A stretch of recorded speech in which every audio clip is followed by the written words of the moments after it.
In his first act since imposing global tariffs, U.S. President Donald Trump offered the first conciliatory gesture by offering to lower tariffs on Chinese goods from 145% to 80%. This came just as senior economic officials from the U.S. and China were meeting in Geneva, Switzerland to discuss the tariffs. What was agreed was a 90-day pause, with the U.S. dropping the extra tariffs it imposed on China. What has transpired cannot be described in any other way than a capitulation by the U.S. The Trump tariff war disrupted the global economy, and now the agreement with China is to pause, with nothing in exchange. This is exactly what China wanted since the day the Trump tariff war was launched. It has consistently said it would not back down with its counter tariffs until the U.S. dialed back its tariffs. China has now got its way. Discussions between the U.S. and China will now continue to get to a deal before the 90-day pause is over. The Trump tariff war disrupted the global economy and was meant to force the world to agree to U.S. terms. But with the country that was the target, the U.S. is already on the back foot. The United Nations top humanitarian official,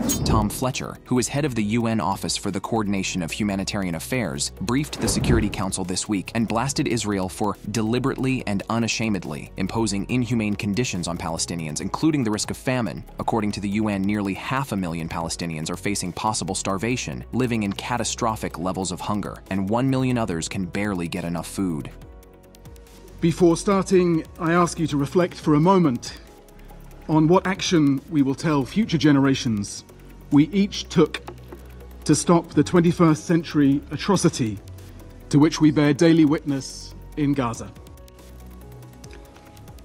I can tell you from having visited what's left of Gaza's medical system that death on this scale has a sound and a smell that does not leave you.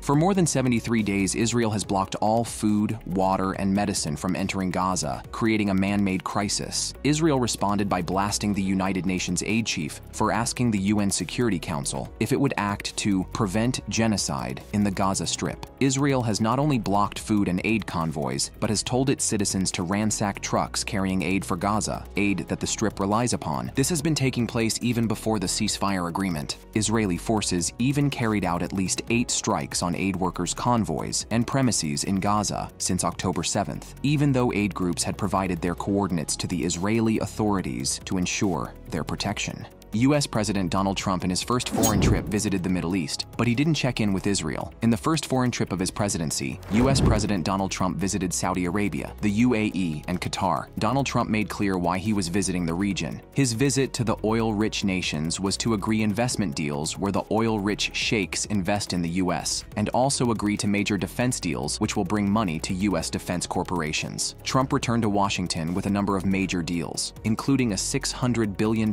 investment deal from Saudi Arabia, including a $145 billion defense contract. With Qatar, the U.S. agreed to sell hundreds of planes, which will enrich Boeing. Trump also accepted a $400 million luxury plane as a gift from the Qatari monarchy. In many ways, Trump was the mafia boss coming to collect his taxes in return for protection. Trump knew this wasn't possible with his allies in Europe or the Far East, so he turned to the Arab monarchies, as they have more money than they know what to do with it. What Trump's visit shows is it's actually the U.S. that needs the region. The region itself doesn't need the U.S. Whilst Trump was treated with pomp and ceremony, the truth is he came around with his begging bowl, and the regional rulers lined up to write him a check.